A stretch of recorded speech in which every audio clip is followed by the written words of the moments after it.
Y en primer lugar quiero agradecer a este centro espírita de Hermanos en Jesús de Nazaret por la oportunidad de compartir este tipo de experiencias, ¿no? Y de enseñanzas, porque ha sido la búsqueda intensa del espíritu de lograr un despertar de conciencias. Y hoy tenemos que rogar mucho al Maestro Jesús para que nos envuelva en su manto de amor y misericordia y nos ayude para que esta experiencia nos haga pensar un poco más en lo que es el sentido de la vida y cómo nosotros podemos lidiar con nuestra existencia. De qué forma cada uno de nosotros ha ido planteando, ¿no?, esa vivencia, ¿no? Hagamos una pequeña reflexión desde la infancia, la adolescencia, la juventud, y cómo nuestra vida se ha ido desarrollando, y cómo nos hemos ido formando, y cuál ha sido la influencia de la familia, de la sociedad en la cual nosotros hemos estado inmersos. ¿Cómo está hoy nuestra personalidad? ¿Cómo están nuestros hábitos? ¿Cómo está nuestra conducta? ¿Cómo están nuestras relaciones interpersonales? ¿Cómo nos sentimos nosotros en este mundo de pruebas y expiaciones en el cual nos toca vivir hoy? Y yo, cuando estaba haciendo la presentación a Antonio, hacía una reflexión. Y cuando yo llegué a la doctrina espírita, tenía una vida totalmente fuera de control.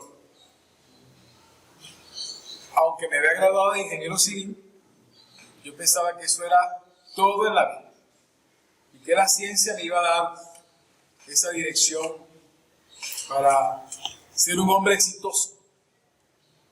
Porque siempre nos planteamos que lo más importante en la vida es adquirir muchas cosas. Y no entendemos que lo más importante es ser. Y cuando yo llegué a la casa espírita de Barquisimeto, porque tenía muchos conflictos existenciales, estaba pasando por un proceso muy grave de alcoholismo.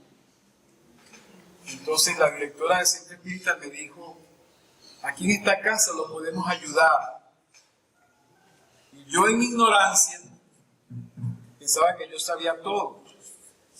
Si yo venía de la universidad y había estudiado física, había estudiado química, había estudiado ingeniería, proyectos, resistencia a materiales, estas cosas, yo pensaba que yo sabía todo y que esa señora humilde que me estaba hablando, ¿qué me podía enseñar? Y en mi ignorancia, en mi orgullo, en mi vanidad, yo decía: para mí esta señora no sabe nada. Era la primera vez que íbamos a una casa espírita. Y entonces me mostró el libro Los Espíritus. En este libro usted puede entender muchas cosas para que rehaga su vida. Y no le hice caso en nada. Seguí en mi trabajo,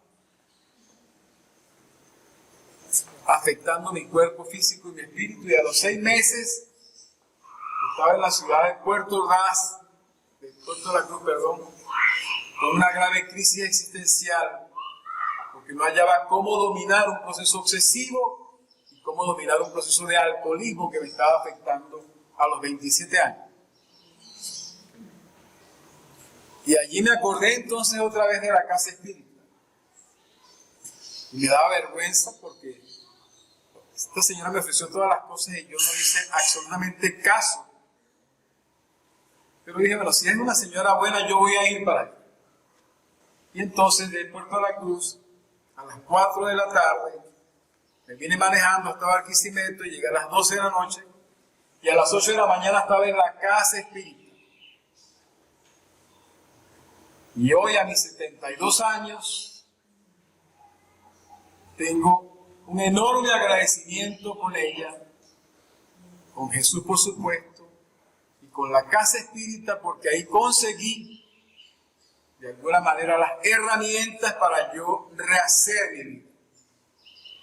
Si yo no hubiese hecho eso, ya hubiese desencarnado hace mucho tiempo y estaría en el umbral.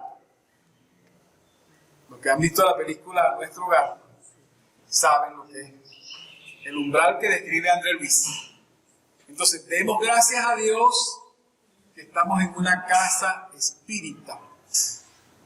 Demos gracias a Dios que hemos sido bendecidos con la oportunidad de empezar a absorber un conocimiento que va a ser imperecedero.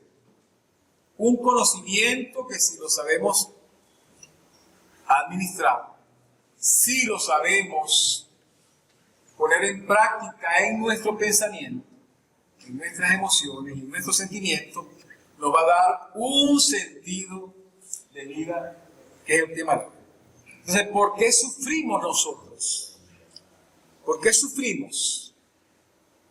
¿Por qué estamos en este mundo con tanto sufrimiento? ¿Por qué estamos viendo unas guerras que parecieran infantiles? Viendo la destrucción del ser humano.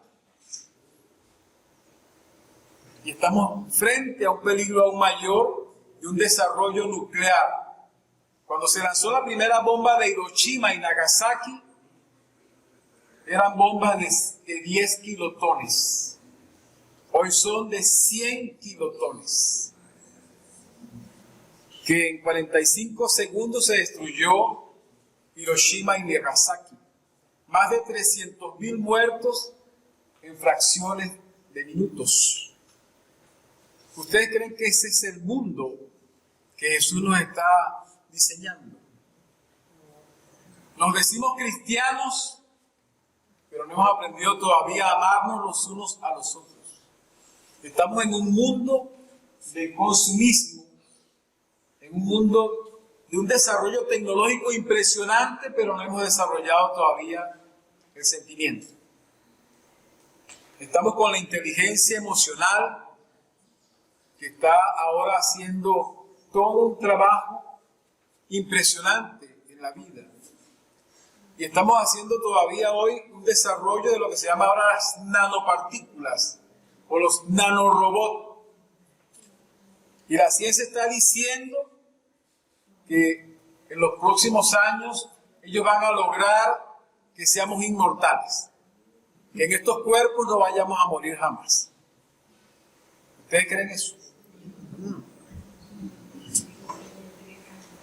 ¿Será que tenemos que morir algún día? Entonces hay todo un cambio profundo. Estamos haciendo, desde que se lanzó el James Webb, ayer está diciendo los grandes científicos, que ya no es el universo que se diseñó, ya el Big Bang, ya esa teoría no funciona. Ya la edad del universo no son 13.000 millones de años, sino 26.000 millones de años. Ya se están descubriendo que hay muchas más galaxias que Dios nos puso de adorno según ellos, para que viéramos a nosotros con los telescopios y entonces nos deleitáramos con esas galaxias. Y nosotros, de acuerdo a ellos, somos los únicos que vivimos en la Tierra. Somos los únicos seres inteligentes en esta Tierra. ¿Ustedes creen que eso es verdad? ¿Qué nos enseña la doctrina espírita? Que hay una pluralidad de mundos. Y nos lo dijo el Maestro Jesús en el Evangelio de Juan, capítulo 14. Hay muchas moradas en la casa de mi Padre. Hay mundos como este, mundos de prueba y expiación. Hay mundos inferiores a la tierra. Hay mundos de regeneración. Hay mundos celestes y hay mundos divinos.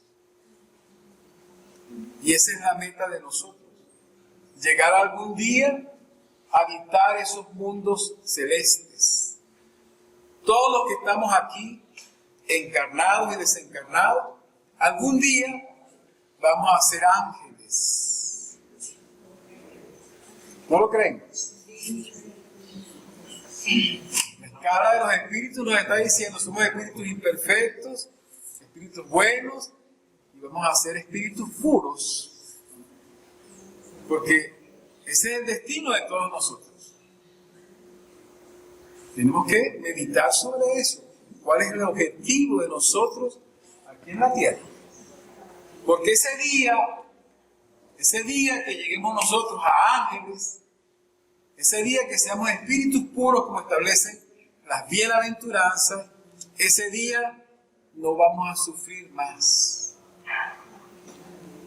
¿Verdad? Pero es una realidad. Ese día no vamos a sufrir más. Ya no estaremos sujetos a estos ciclos reencarnatorios, sino que nuestro espíritu va a disfrutar de ese trabajo que ha hecho cada quien. Cada quien va a hacer entonces lo que se llama el triunfo personal. Porque Dios no está creando ángeles así. Vamos a hacer ángeles a Yerice, vamos a hacer ángeles allá. No, soy. Sino que tenemos que conquistarlo nosotros. Renovar nuestras actitudes para alcanzar la plenitud. Apunta para acá. Entonces, ¿qué es un conflicto existencial? ¿Algunos de ustedes han tenido algún conflicto existencial? Todos hemos tenido conflictos existenciales. Todos. ¿Dónde está ese conflicto existencial? ¿Dónde está?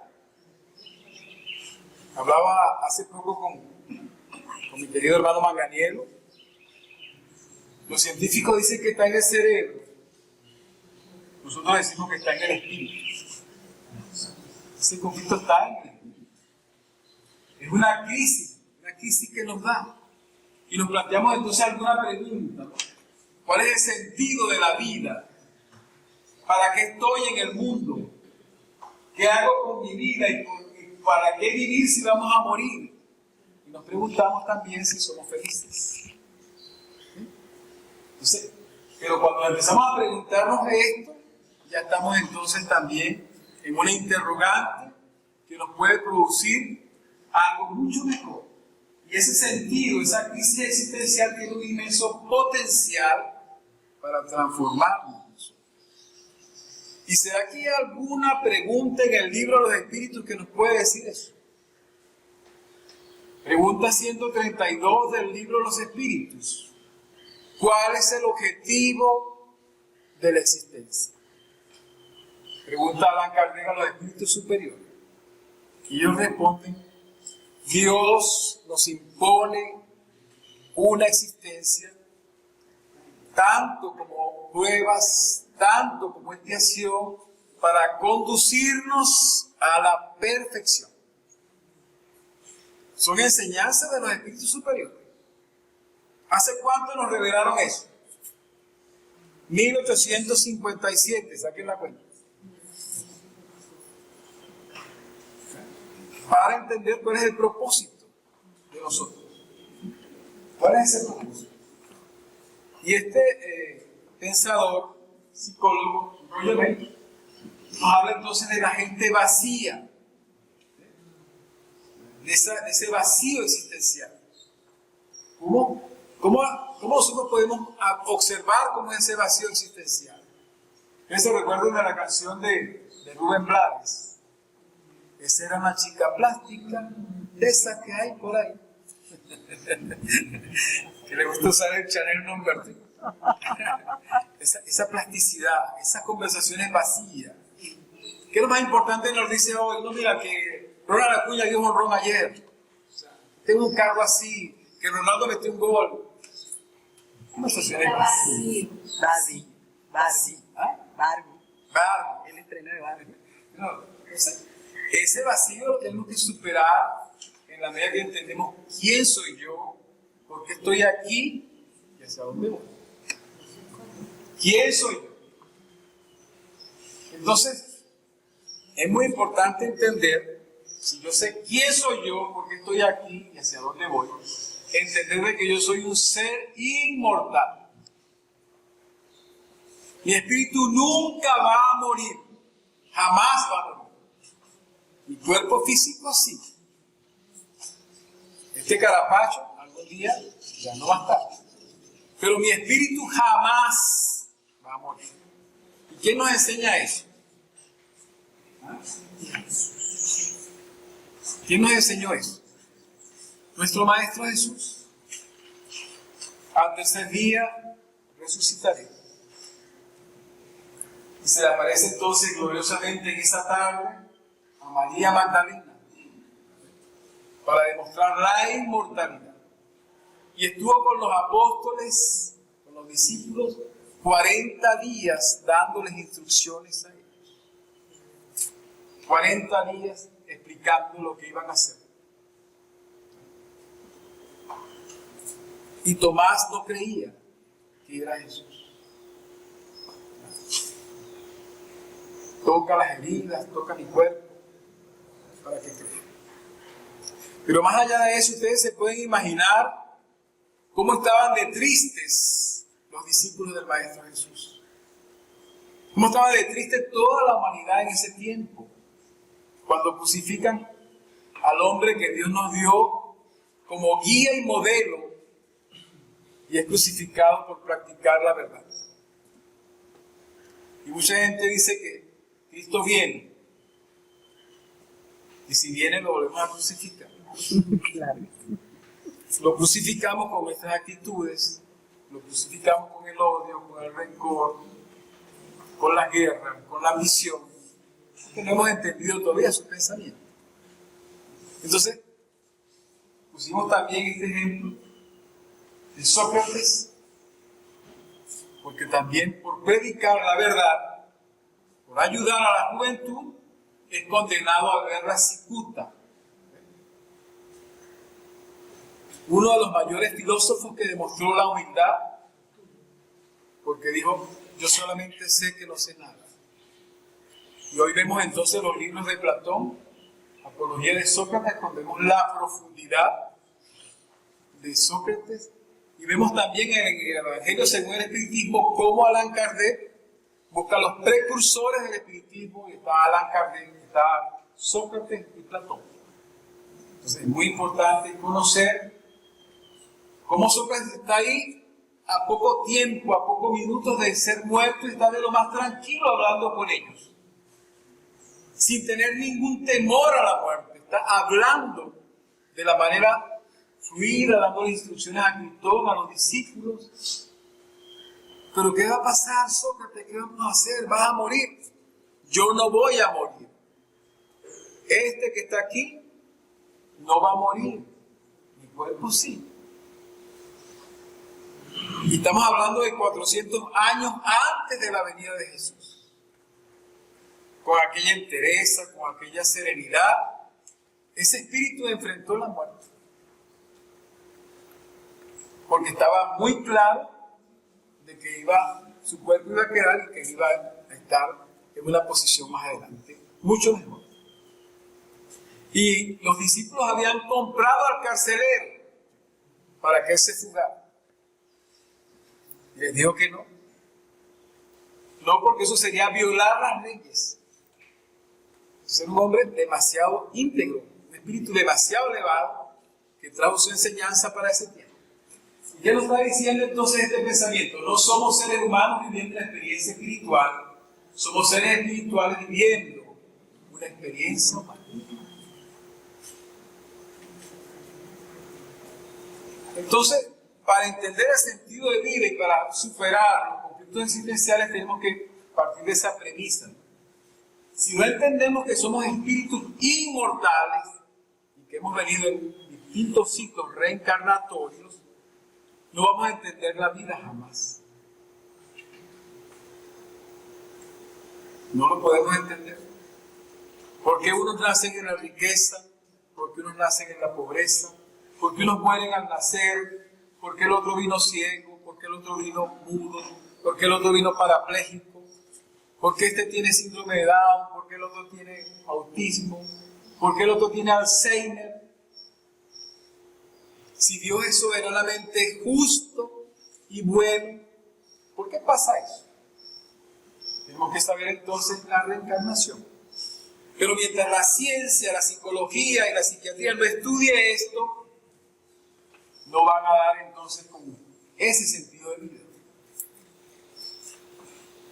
Usted se puede consultar con un psicólogo, pero el psicólogo lo va a ver conductualmente. ¿Y qué es lo que va a decir el psicólogo? Lo que él estudió, al pensum que él estudió. Pero mientras no incluya el espíritu, ese psicólogo no va a entender. Pero hay otros psicólogos que sí están estudiando, mucho más. Entonces hay que abrirse, ¿no? Hay que abrir ese pensamiento. Yo fui a una reunión espírita en Belo Horizonte, porque yo tengo una hija que está en Brasil. Entonces, papá, conseguí que fuera una reunión mediúnica. Y yo fui con ella. Porque estaba un amigo ahí que se llama Andrés Moreira. Y en la reunión de mediunidad, el director de la reunión de mediunidad era un psiquiatra. Y los medios, había 4 medios, habían 8 medios, y había 4 médicos en la reunión. ¿Saben lo que le estoy diciendo? ¿Entienden la magnitud? El director de la reunión mediúnica era un psiquiatra. Y de los 8 medios, 4 eran médicos estando ahí. Porque es un pensamiento que se abrió en ese país. Hay un desarrollo del espiritismo de más de 100 años. Entonces hay una apertura para entender que somos espíritus. Muy importante para poder ir entendiendo. Entonces, ¿por qué ponemos estos ejemplos? Raymond Moody fue el que escribió el libro Vida después de la vida. Eben Alexander, El cielo existe.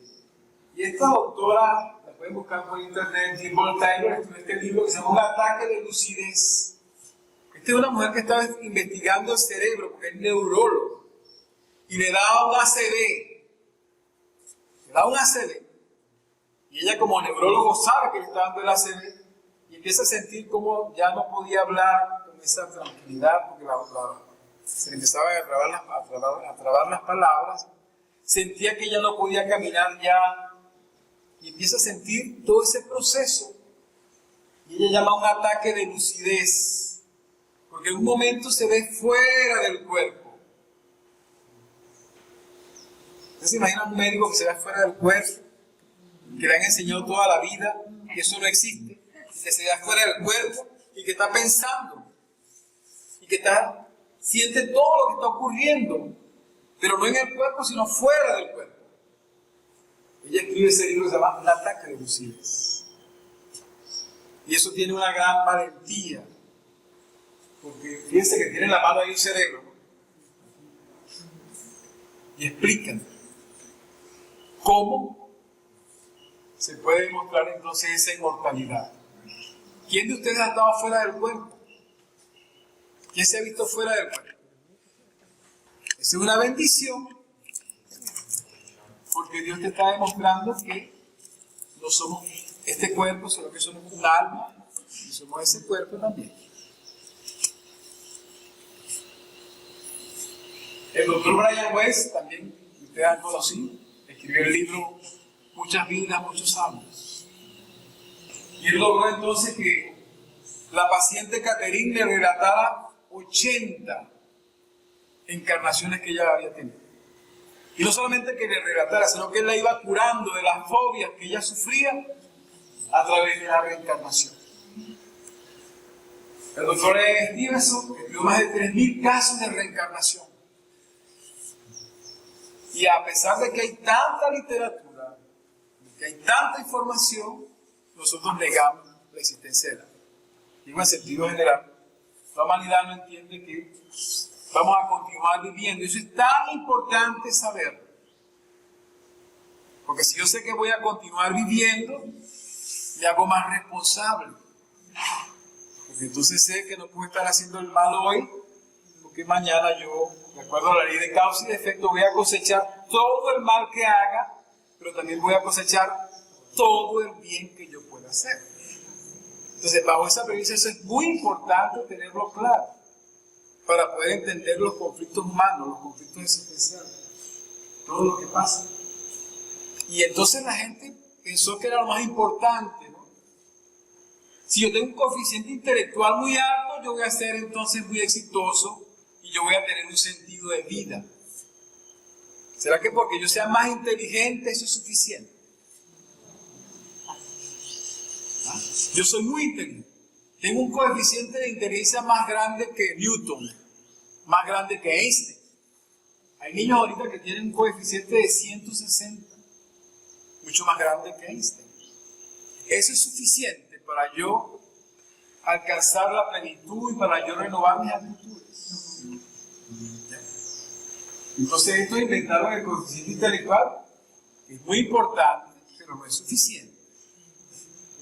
Y eso la gente entendió que no era suficiente, porque yo puedo ser médico, puedo ser ingeniero, puedo ser cualquier profesión, pero ¿cuál es mi comportamiento?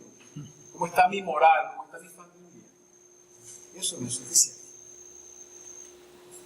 Y entonces vino David Goleman y entonces descubrió la inteligencia emocional. Ahora sí vamos a resolver el problema. Vamos a conseguir el sentido de la vida porque ya estudiamos entonces que hay una inteligencia que es la inteligencia emocional. ¿Será que es suficiente? No. Pero es importante saber que las emociones también nos afectan. Pedacito. La red share, esas cosas que pasan. Entonces, ¿cómo está mi ira? ¿Cómo está ese sentimiento? ¿Cómo está mi emoción? ¿Cómo yo reacciono frente a lo cotidiano, frente a las dificultades? Entonces, este hombre escribió ese libro, La inteligencia emocional. Y vino este doctor, Dick Hammer, y descubrió también que tenemos un gen de Dios todos los seres humanos. Hammer ha localizado un gen de Dios, es decir, una secuencia de nuestro material genético que predispone a las personas a la espiritualidad. Y ese gen codifica una hormona monoamina que produciría en función de su abundancia experiencias de autotrascendencia y misticismo. O sea, todos tenemos ese gen. ¿Es importante? Sí, es importante. Que ya la ciencia entienda que todos tenemos esa predisposición hacia ese gen de Dios, porque somos criaturas de Dios. Estamos hechos por Dios. Y entonces también se descubrió el punto de Dios. Eso fue en los años 1900, casi en el 2000, 1998 aproximadamente.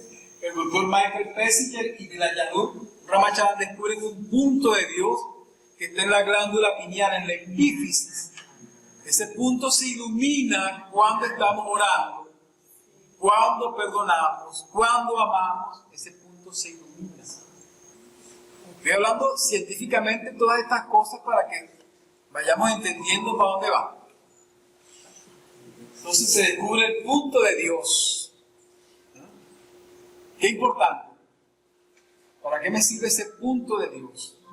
Se ilumina cuando yo amo, se ilumina cuando yo perdono, se ilumina cuando yo tengo resentimientos, se ilumina cuando yo hago una actitud de fraternidad y solidaridad, cuando yo puedo orar por alguien, ese punto se ilumina.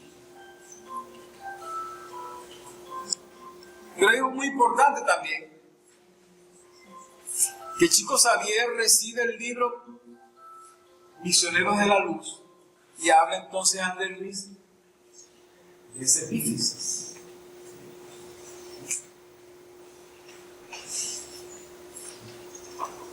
Entonces dice Andrés Luis, esa glándula es muy importante en la vida mental.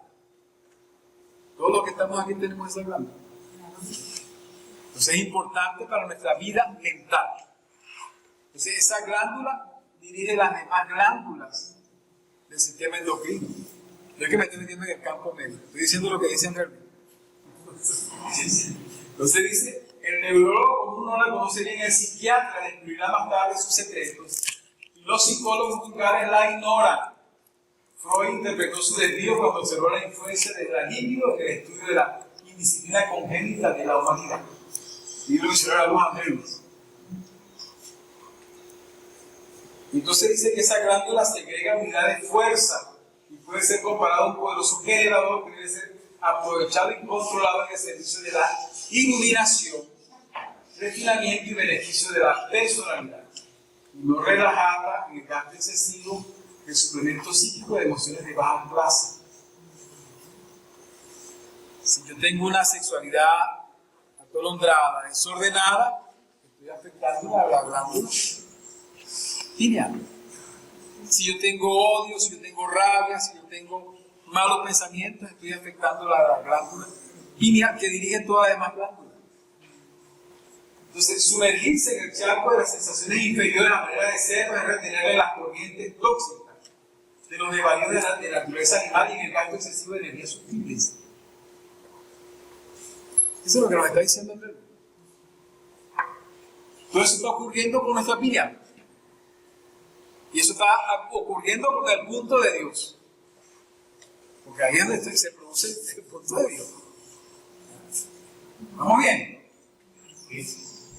Entonces, también siguiendo la línea científica, la doctora Dana Soder descubre que más allá de la inteligencia, del coeficiente intelectual, del coeficiente emocional, hay una inteligencia espiritual que abarca a las dos.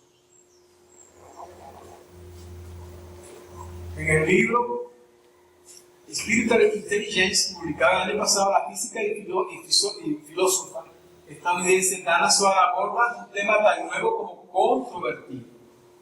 La existencia de un tercer tipo de inteligencia que aumenta los horizontes de las personas, las hace más creativas y se manifiesta en su necesidad de encontrar sentido para la vida. Qué importante. Una científica que está diciendo que tenemos una inteligencia espiritual. ¿Y cuál es la inteligencia espiritual? La inteligencia de nosotros, la inteligencia del espíritu. No es necesario, no está dividida. La inteligencia es una sola, la que hemos nosotros desarrollado a lo largo de muchas existencias. Ella descubre esa inteligencia. Porque no es que tengo un coeficiente intelectual nada más, no es que tengo una inteligencia emocional, sino que mi espíritu tiene toda esa inteligencia. ¿Dónde están mis emociones? Están en mi espíritu, en mi cuerpo espiritual se manifiestan, pero están aquí en mi chakra, en este chakra de los sentimientos. Entonces, todo esto nos lleva a pensar un poco más con la doctrina espiritual. Que todos esos descubrimientos no son suficientes para yo conseguir un sentido de vida, sino que yo tengo que trabajar, ya no es solamente desarrollar la inteligencia, lo que los hombres necesitan, sino aún más para elevar sus sentimientos. ¿Cómo hacemos para conseguir un verdadero sentido de vida? ¿Es suficiente todo eso que vimos anteriormente o yo tengo que hacer otra cosa? Yo tengo que desarrollar el amor. Tengo que desarrollar mis sentimientos para yo tener un sentido de vida. Eso nos lo dice el libro La Génesis en el capítulo 18. Y se trata entonces de despertar nuestra conciencia. Nuestra conciencia. Darnos cuenta de por qué estamos aquí. ¿Cuál es el objetivo de nuestra existencia? ¿Qué estamos haciendo? ¿Cómo podemos cambiar? ¿Cómo podemos mejorar? Sí, tenemos graves conflictos existenciales. Porque si esos conflictos existenciales persisten, yo tengo que cambiar. Tengo que ver qué es lo que estoy haciendo. ¿Cómo está esa conciencia cuando yo actúo? ¿Me siento bien? ¿Me siento mal? Porque esa conciencia me permite a mí darme cuenta, ¿no?, de lo que estoy haciendo. Si mis relaciones interpersonales están mal, yo tengo que revisar qué está pasando. Si los conflictos familiares son difíciles, yo sé que todos los que estamos aquí no tenemos esos problemas, ¿no? Me refiero, si los tenemos, tengo que revisar qué está pasando. Entonces, ese nivel profundo de la conciencia de la enfermedad causada por el distanciamiento del espíritu de su espiritualidad y su religiosidad. Mientras yo no tenga esa dirección, todos los que estudian aquí agronomía saben que las plantas ya están derechitas. Ven esas plantas de coco tan bellas, están así porque tienen una dirección hacia la luz para que se dé el proceso de la absorción y pueda la savia hacer la función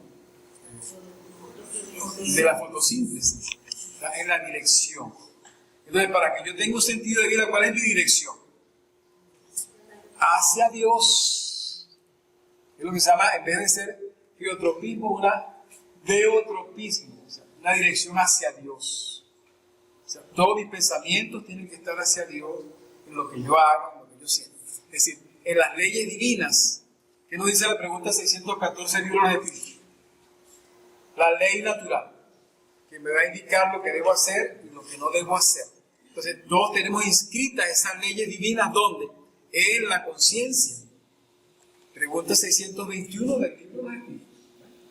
Entonces, ese es el área de actuación de la psicoterapia profunda de carácter transpersonal, de la oración terapia, de la evangelización, de la meditación. Todas esas cosas que hagamos nos van a dar un mayor nivel de conciencia. Dentro de las formulaciones transpersonales, Jonathan Angel hace el estudio del bioquímico Robert de Brock. ¿Qué dice ese estudio? Que el 75% de la población está en una conciencia de sueño con sueño. El 75% de la población está en una conciencia de sueño con sueño. ¿Qué significa eso? Que de 8.000 millones de personas, el 75% está como en la pirámide de Maslow. Está en el trabajo, en su salud, en su alimentación, en su sexo, pero no trasciende, no piensa más allá. Esto no es algo nuevo, eso lo dijo también Gurdjieff y Ouspensky, también hablaron de ese 75%. Y después hay un 15% que tiene entonces una conciencia de sueño despierta, y un poco más despertado. Ya esa persona entonces ya es más altruista, ya esa persona quiere ayudar al otro, esa persona ya está más dispuesto, ya hay una trascendencia, ya esa persona está en otra búsqueda. Eso somos nosotros. Un 15%. ¿Sí se capta? ¿Sí se entiende? Sí. Entonces somos esto. Somos este cuerpo físico, tenemos nuestro perispíritu y aquí está nuestro espíritu. Somos los seres inteligentes de la creación y del universo, como dice Allan Kardec en el libro de Espíritu. Somos esto. Mientras no entendamos esto, por eso es que la humanidad está como está. Entonces es importante estar en una casa espírita. Solamente estar. Es importante estudiar en una casa espírita. Es importante trabajar en una casa espírita. Eso son tareas importantes porque esas son las que van a ayudarnos a tomar esos niveles de conciencia. Entonces también hay una psicología transpersonal, que es la que va a estudiar Manganiello. Está estudiando ahorita la psicología conductual, pero me dijo que iba a estudiar también la psicología transpersonal.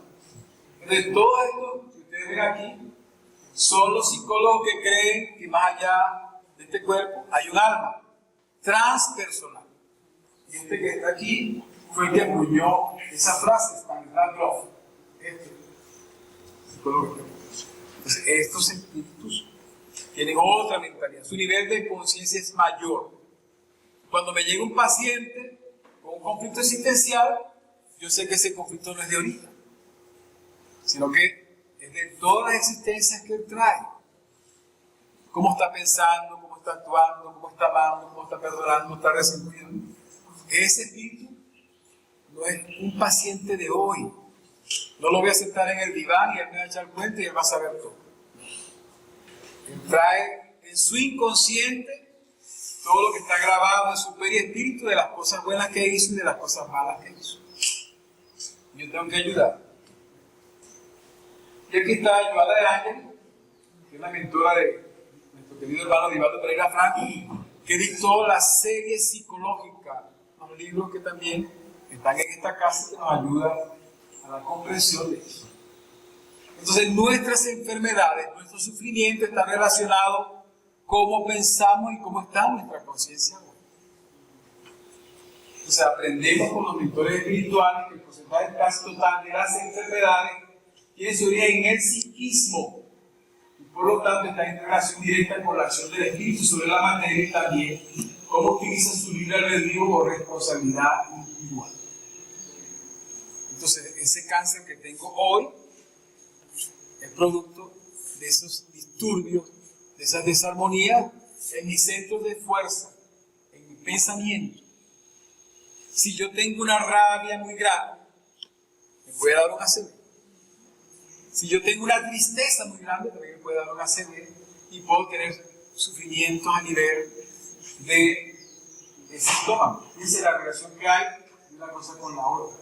De cómo yo pienso, cómo yo estoy pensando, es de suma importancia. ¿Cómo siento? Porque eso va a repercutir en mi salud. Dice Vivaldo Pereira Franco que hay dos investigadores, que es David Bohm y Stewart Wolf. Ellos hicieron una investigación de que cuando yo amo, cuando yo perdono, cuando yo soy fraterno y amoroso, yo genero fotones que van por el sistema nervioso central, van a irrigar mi cerebro y van a descender en todo el sistema inmunológico cuando yo amo. Pero cuando yo estoy rabioso, cuando yo no perdono, cuando estoy resentido, entonces yo genero cortisol y genero entonces neurotransmisores que van a afectar esos sistemas, esa interrelación que hay en esa sinapsis cerebral y voy a generar la enfermedad. Entonces, ¿qué hace un médico cuando yo llego enfermo? Vamos a ver cómo está tu hígado, vamos a hacerte aquí un eco, te hago un eco, voy a hacer una placa, voy a hacer los exámenes de laboratorio, pero no sabes qué problema tengo yo, qué angustia tengo yo, cómo estoy pensando yo. No sabe cómo siento yo si no me lo pregunta. Ataca el efecto. Entonces está atacando el efecto y no está atacando la causa. Excelente. Entonces, ¿qué estamos sabiendo nosotros? Ya sabemos que si nos enfermamos es por algo. Entonces, ¿qué nos dice la doctrina? Que tenemos que conocernos a nosotros mismos. Conocernos. Pregunta 919 del libro de los Espíritus. ¿Para qué tengo yo que conocerme a mí mismo? Para yo identificar entonces lo que tengo que corregir. Ver cómo estoy pensando, cómo estoy sintiendo y cómo puedo corregir. ¿Será que puedo? Yo le decía a la directora del Centro Espírita, ¿y cuándo es que yo voy a dejar de beber? Cuando usted lo decida. Y decía, esta señora así es. Cuando usted lo decida, asuma su responsabilidad. Ella era muy amorosa, pero también era muy firme. Porque es una decisión de cada quien. Y eso cuesta. Vencer un vicio cuesta, dejar de fumar, dejar de beber, cuesta esfuerzo. Y si yo estoy fumando y estoy bebiendo, ¿qué estoy lesionando? Mi cuerpo físico y mi espíritu. Y cuando llegue al mundo espiritual voy a llegar enfermo, porque es que el beber y el fumar es ansiedad. Voy a seguir ansioso en el mundo espiritual. Y si tengo desvíos sexuales, también voy a llegar enfermo en el mundo espiritual. En el mundo espiritual hay un hospital que se llama el Hospital de Almas Hermanas, está en el libro Sexo y Destino. Y entonces cuando llegamos allá y queremos reeducarnos, no queremos equivocarnos más, entonces nos llevan a ese instituto para corregir los problemas sexuales, para entender el respeto en el amor. Y dice que la estadística que cuando reencarnamos se recupera en esa próxima existencia el 18%. Ah, bueno. Volvemos a reincidir. Porque los deseos son mayores. Pero ya si no los ven. Aquí no Ya si no los ven. Aquí no Perfectamente. Pero lo podemos hacer. Podemos cambiar. Entonces, eso es muy importante. Ver esa realidad emocional para poder mejorar. Entonces ya tenemos herramientas para cómo ir dándole sentido a nuestra vida, ¿no? Cómo vamos a renovar nuestras actitudes y cómo vamos a alcanzar la plenitud. Y entonces nos dice Kardec, cuando da respuesta a la pregunta 913, ¿dónde está el problema? La gente dice, es que el problema es de falta de educación. ¿Pero a cuál educación se refiere? a la educación moral, a las enseñanzas del Maestro Jesús. Porque yo puedo ser muy instruido. Aquí hay un caso no para, puedo ser rector de la universidad, puedo ser psiquiatra y soy capaz de matar una paciente. Muy educado, puedo tener posgrado, pero eso no es lo suficiente. Es más importante la educación moral. Pero ¿cuál es la moral? La moral es el buen proceder. Es lo que aprendemos nosotros en una sociedad, aprendemos en la familia y los padres son los modelos. Y por eso es que pasamos por la infancia. ¿Por qué hay infancia? Preguntemos, ¿por qué hay infancia? ¿Por qué nacemos bebés, vamos desarrollándonos como niños, a los 7 años tomamos conciencia y después pasamos por la infancia? Que es la etapa del modelaje, donde nosotros somos padres y tenemos que modelar ese hijo. Así como nosotros estamos tratando de modelar a Jesús, Él va a modelar. Él es una esponja que nos está observando. Observa cómo hablamos, observa cómo nos comportamos, observa si somos amables, observa si somos fraternos, observa si somos cariñosos. Él está recibiendo allí el afecto. Y si no le damos afecto a ese niño que el Padre nos confió, ese espíritu que el Padre nos confió, entonces seremos responsables de los desvíos de él. Por eso es que dice Kardec que la educación, si se la entiende como es debido, constituye la clave del progreso moral. Si hay un dictador, si hay una persona sanguinaria, si hay una persona desviada, ¿dónde está el problema? Él tuvo familia, tuvo padre y tuvo madre. ¿Sí? Como nosotros. No tuvo una buena educación, no tuvo un buen modelo y su espíritu entonces absorbió lo que la sociedad le está transmitiendo. ¿Qué influye hoy la sociedad? Todos tenemos grupos de Facebook. Yo quiero ser youtuber, yo quiero ser esto, yo quiero ser coaching de vida. Influencer. Yo tengo muchos amigos en Facebook. Mira, yo publiqué en Instagram y me dieron 1000 me gusta. ¿Eso es verdad que son amigos de nosotros? ¿Será que en un momento de necesidad, de angustia, yo puedo contar con ellos? Entonces es algo vacío. Eso no es verdad. Eso no es verdad. Es una ilusión. Hoy nos están metiendo la inteligencia emocional. Y toda inteligencia emocional que es importante como herramienta, pero puede ser buena, puede ser mala. Artificial es gran cosa. Que ya no queremos hacer nada. Quiero redactar una carta y le digo a la inteligencia emocional que me diga cómo es que artificial. Y me da todas las pautas para que yo lo haga. Entonces, no hago nada. No tengo capacidad yo de redactar, de expresar mis sentimientos, mis emociones en esa carta porque ella me va a redactar las cosas. Ya no quiero hacerlo. Algo simple, hermano, como un mensaje de WhatsApp. Exacto. La gente lo que hace es reenviar. Es raro el que te escribe algo. O enviar los stickers. Ajá. Exacto. Ya la gente no quiere ni Pero hablar. recordemos que la inteligencia artificial toma como algo importante la data que tiene, o sea, lo que ya se tiene acumulado. Si eso es basura, Si es bueno. Bueno, pero está bien la votación. Entonces, fíjense lo que dice Kardec. Cuando se conozca el arte de manejar 2 caracteres, así como se conoce el arte de manejar la inteligencia, se podrá enderezar. O sea, ustedes cuando tienen una planta que está un poco torcida le ponen una estaca. Entonces, si yo tengo ese modelo y yo puedo modelar, entonces yo puedo enderezar ese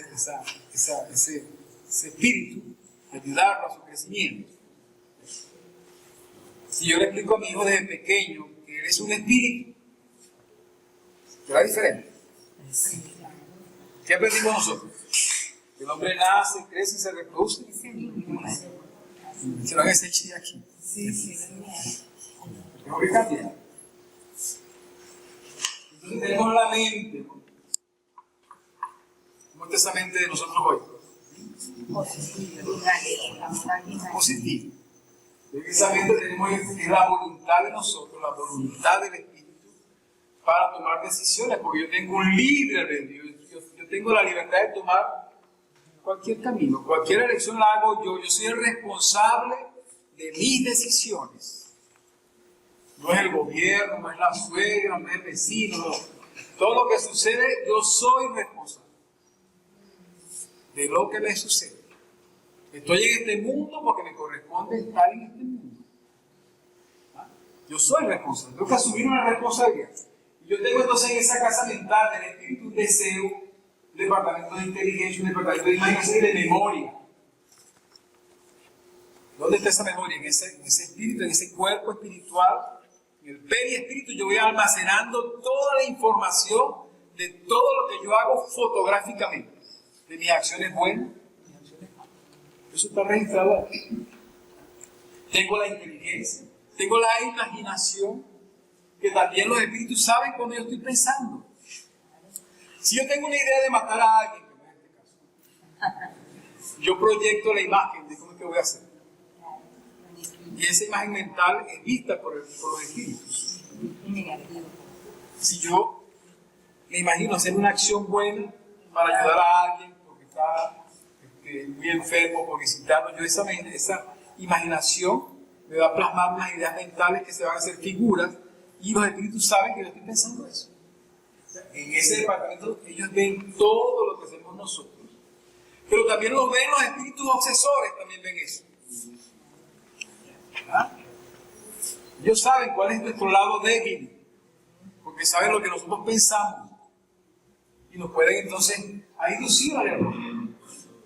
Véanse el capítulo 11, si mal no recuerdo, del libro Acción y Reacción, que habla de esos espíritus, cómo ellos nos analizan a nosotros para inducirnos al mal. Entonces, esta es muy importante porque nosotros somos lo que pensamos. Somos lo que pensamos.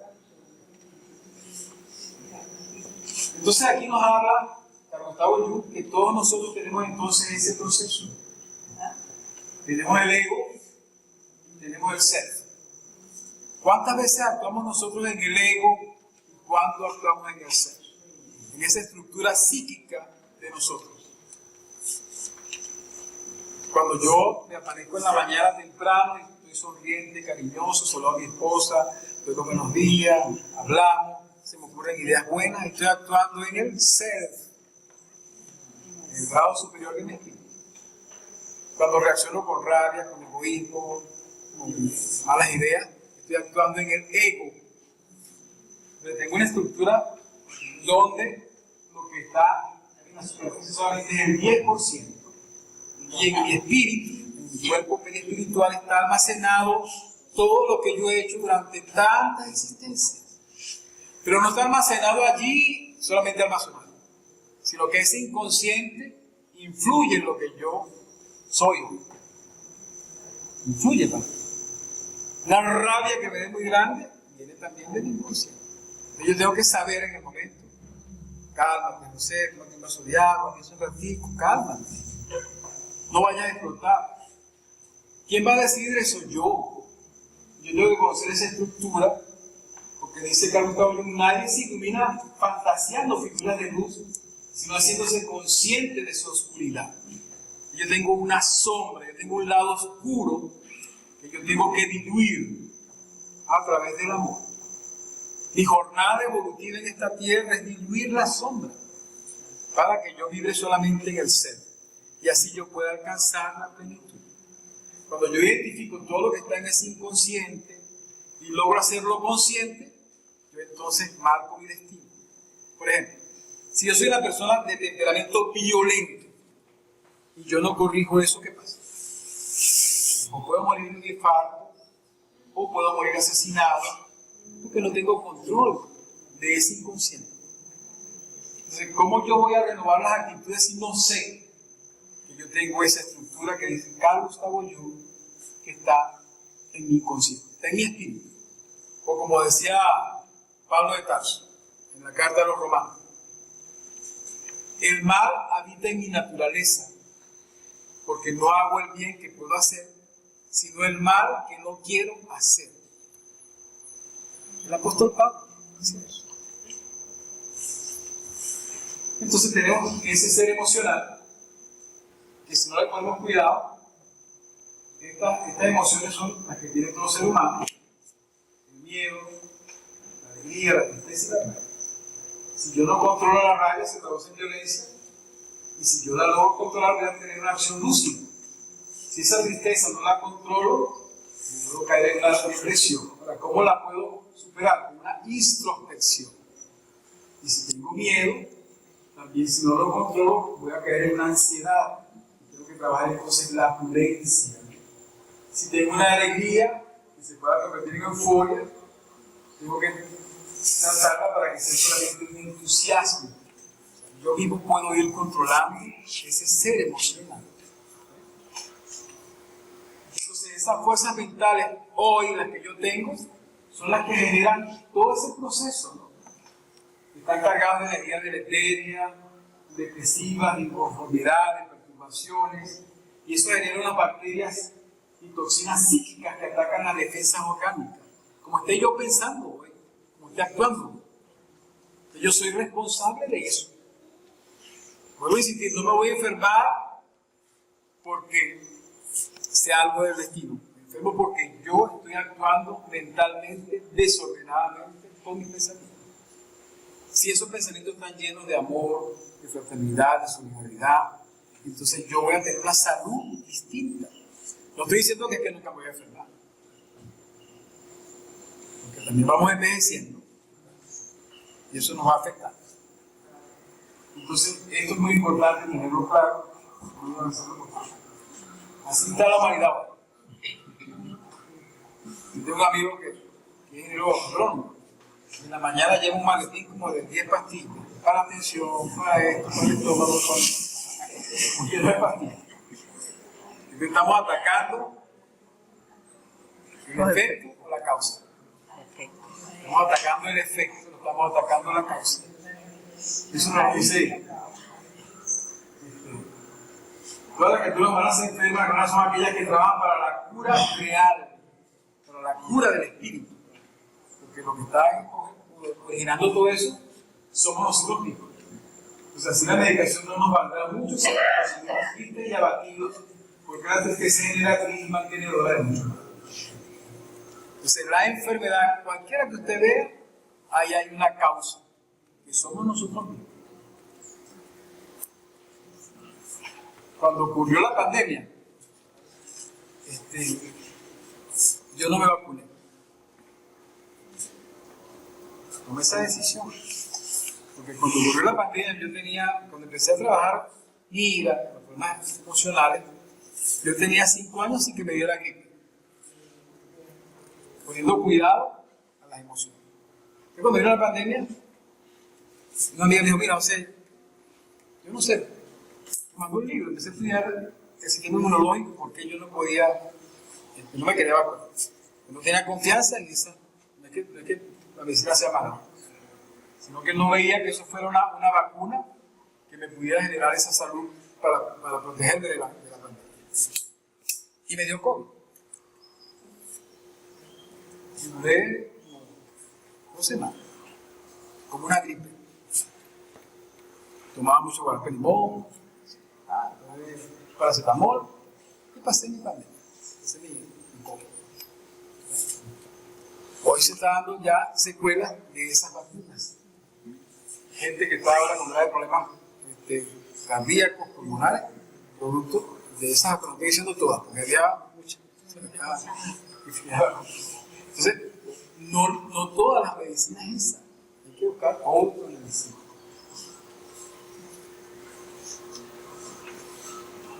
Hawking era ser considerado el más inteligente porque fue el que hizo la teoría del Big Bang. Entonces nos dicen los espíritus. Salud es la perfecta armonía del alma y para alcanzar ese estado es necesario evolucionar muchísimo en la adquisición de conocimiento y del amor para su obtención. Muchas veces hay necesidades de la contribución preciosa de esas molestias y deficiencias transitorias en la vida. ¿Qué vino a trabajar Steve Hawking aquí en la Tierra? La humildad y el amor. Ser demasiado inteligente, físico impresionante de sabiduría, pero nos dice el Espíritu de Manuel que para yo alcanzar la plenitud necesito amor y sabiduría. No es necesario solamente. Entonces el cuerpo enfermo refleja el panorama interior del espíritu enfermo. Entonces, para obtener la salud integral, es necesario alcanzar el equilibrio y la armonía. Para eso es imperativo asumir la responsabilidad de nuestras propias acciones y es fundamental que la persona se estimule a una vida amorosa, dando una canalización adecuada al flujo de energía que compone su ser. Que somos nosotros los que podemos desarrollar ese amor. Entonces nos está diciendo Chico Xavier un mensaje muy importante que fue dado el 24 de mayo de 1936. Dice lo siguiente: en la comprensión exacta del Evangelio está hoy guardada la solución de todas las crisis que abruman a los humanos.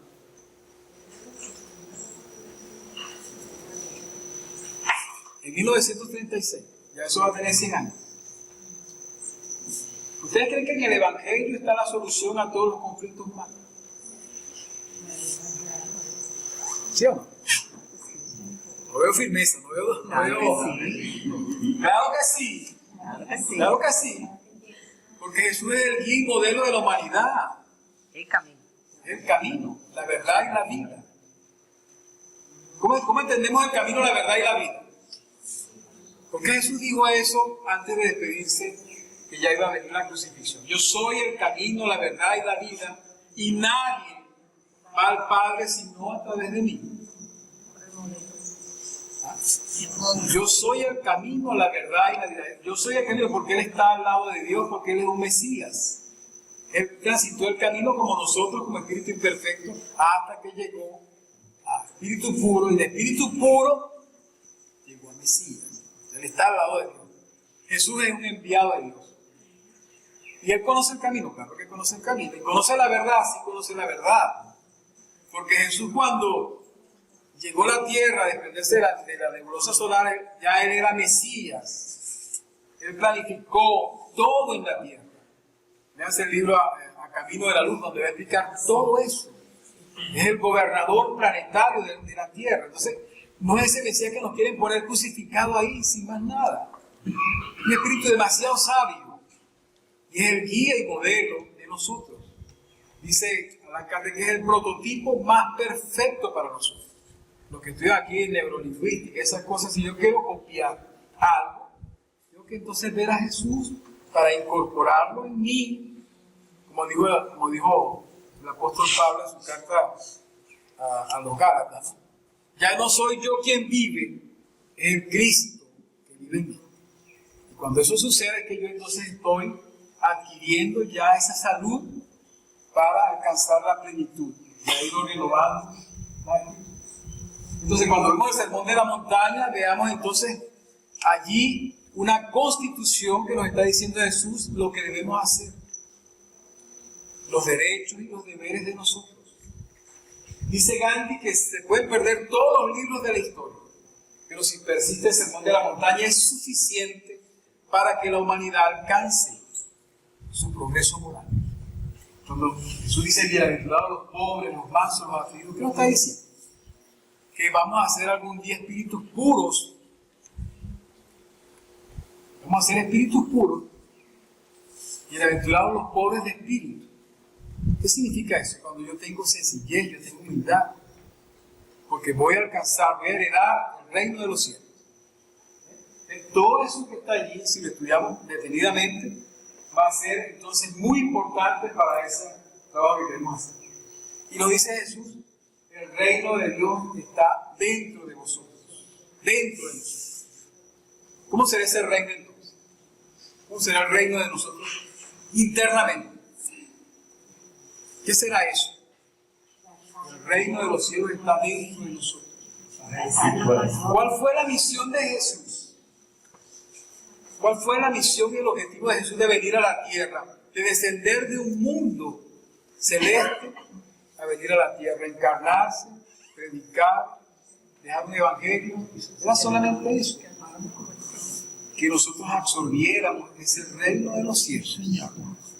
Que nos llenaba de amor, de paciencia, de mansedumbre, de humildad, de paz interior. Pero es una conquista de cada quien. Y eso fue suficiente. No ha sido suficiente porque mal interpretamos ese evangelio. Porque si hubiéramos aprendido el evangelio, hoy la humanidad no estuviera como está. No hubiera guerra, no hubiera promiscuidad, no hubiera prostitución. Ya esto después de 2000 años es suficiente para que estuviese en otro nivel. Y nos decimos cristianos y todavía no estudiamos a Jesús, no entendemos a Jesús. Me le preguntaron a Gandhi, bueno, ¿y usted por qué no asume el cristianismo? Yo lo voy a asumir cuando ustedes no hagan más tergiversaciones de las escrituras y cuando ustedes me demuestren que viven como cristianos. Entonces, ese reino de amor es el propósito fundamental de nosotros. Es el tema central de nuestra vida. Es el tema central. Y traigo aquí la figura entonces del apóstol Pablo, que es muy importante para entender esos tres movimientos. ¿Quién fue Pablo de Tarso? Un perseguidor de los cristianos. Aquí deben tener el libro Pablo y Esteban, o lo pueden leer en Hechos de los Apóstoles en el capítulo 9. Pablo de Tarso va a perseguir a los cristianos. Pablo de Tarso había ordenado la lapidación de Esteban, el primer mártir del cristianismo. ¿Por qué Pablo de Tarso perseguía a los cristianos? Porque quería, porque era un joven. ¿Por qué los perseguía? ¿Por qué perseguía a los cristianos? Porque con la venida de Jesús había un movimiento que estaba creciendo. Jesús curaba a los leprosos, a los ciegos, atendía a las viudas, a todo el mundo. Entonces estaba creciendo el cristianismo y la sinagoga ya no iba nadie. Iban solamente ellos, los fariseos. Pero había un crecimiento muy grande del cristianismo. Si yo sé que alguien puede curar una lepra, si yo sé que alguien puede curar a un ciego, si yo puedo curar que hay alguien que puede curar a un paralítico, ¿será que yo voy a ver quién es aquella persona? Ellos conocieron a Jesús, vieron todas las cosas que hizo. Hasta Nicodemo fue a hablar con Jesús de noche para que le explicara las cosas. ¿Y qué le dijo Jesús? El que no naciere de nuevo no podrá ver el reino de los cielos. Y Nicodemo no entendió lo que le dijo Jesús. Entonces, Pablo va a perseguir a los cristianos y se consigue entonces a Jesús. ¿Cómo se consiguió a Jesús? En espíritu. Porque él no lo conoció como lo conoció Pedro, como lo conoció Juan, Santiago, los apóstoles, no, porque ya cuando ya él va a perseguir a los cristianos, ya Jesús había muerto en el cuerpo, pero no el espíritu. Y entonces, cuando va a perseguir a Jesús, aquella luz lo deslumbra y lo hace caer en sí de lo que estaba haciendo. Y él llora, sufre, y entonces hay lo que se llama el autoconocimiento, un despertar. O sea, todos nosotros vamos a tener un camino a Damasco, hemos tenido ya un camino a Damasco que nos ha despertado. Entonces, no solamente que se despierte esa conciencia, sino que Jesús le dice en ese diálogo que hay: Saulo, ¿por qué me persigues? ¿Por qué me persigues? Me estás persiguiendo porque estás persiguiendo a todos mis discípulos. Y él entonces dice: ¿quién eres tú? Yo soy Jesús. ¿Qué quieres tú que yo haga? Dice Pablo. Y entonces se va hasta Damasco. Los ayudantes, queda ciego. Y entonces Jesús se le aparece espiritualmente a Ananías, que era un carpintero que predicaba en Damasco y que le iba a perseguir también para llevarlo preso porque le había enseñado a Abigail los textos del Evangelio. Y Jesús se le aparece también a Ananías entonces y le dice: allá en la calle derecha está Pablo de Tarso, anda y le imponen las manos y le devuelven la vista. ¿Y qué hizo Ananías? Ananías le pregunta: pero Señor, ¿tú sabes quién es Jesús? Claro que ese es mi vaso escogido. O sea, a pesar de todas las equivocaciones, Jesús lo escoge a él. Y él después se transforma en ese divulgador, en el apóstol de los gentiles. Va a predicar a todos esos pueblos. Fue el mayor predicador de su tiempo. Ustedes leen el Nuevo Testamento y el 50% se lo debemos a Pablo de Tarso. Porque entonces nosotros somos también los Pablos que nos hemos equivocado. Entonces empieza ese autodominio. Aquel hombre se va tornando gradualmente en un hombre humilde, en un hombre amoroso, en un hombre que está estudiando todas las escrituras. Cuando Ananías le da los papiros del Evangelio, los copia, los manda a copiar, y empieza a estudiar todo el sermón de la montaña, todo. Pero no solamente que lo estudió, sino que empezó a ejemplificarlo. Después se va a Arabia, se va para el desierto, dura 3 años allá. Ya no es el doctor de la ley, orgulloso doctor de la ley, sino que es un humilde tejedor, hacía tiendas para los beduinos del desierto. Y después viene, y la incomprensión era muy difícil, porque ni los cristianos lo querían, ni los judíos tampoco lo querían. Qué ejemplo tan duro, ¿no? Tan difícil. Llegar otra vez humildemente a Jerusalén a pedir perdón y a tratar entonces de decir que él vio a Jesús. ¿Será que le creían? Era difícil, pero poco a poco lo va convenciendo y entonces va a Tarso. Su familia no quería hacer nada. El padre lo expulsa de la casa. La mamá había muerto de tristeza por la actitud de Pablo de Tarso.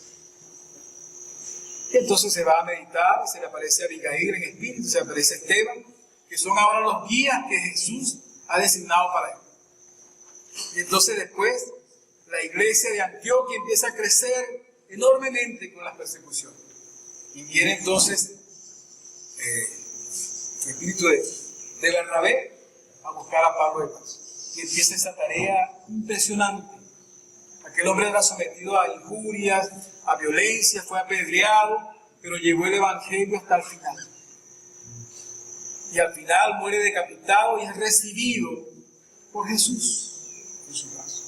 Eso es un proceso de transformación, es un proceso de autodominio, es un proceso de autoconocimiento.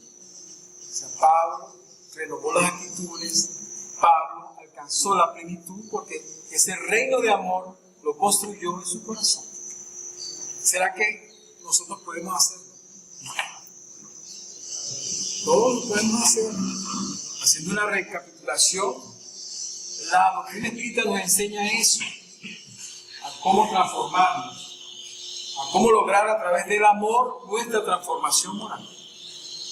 Todos los que estamos aquí no tenemos ninguna excusa, porque hemos sido bendecidos de alguna forma para tener el conocimiento de la doctrina.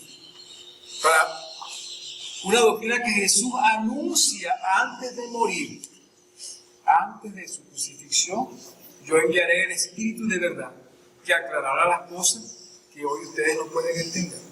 Y entonces después elige a Allan Kardec, que es el que permite toda esta codificación maravillosa que tenemos hoy. Entonces todos los que estamos aquí tenemos un compromiso, tenemos una alta responsabilidad de transformar nuestras vidas, y al mismo tiempo tenemos una responsabilidad de ser los divulgadores de este conocimiento. Que ustedes dirán, pero es que es muy pequeño, es muy poco. No importa. Donde quiera que estén, hagamos el esfuerzo, no solamente de llevar la palabra, sino con el ejemplo de nuestras vidas para llevar el mensaje de nuestro Maestro Jesús. Y no tengo ninguna duda de que todos los que estamos aquí, más tarde, más temprano, vamos a alcanzar esa plenitud y vamos a tener un sentido de vida.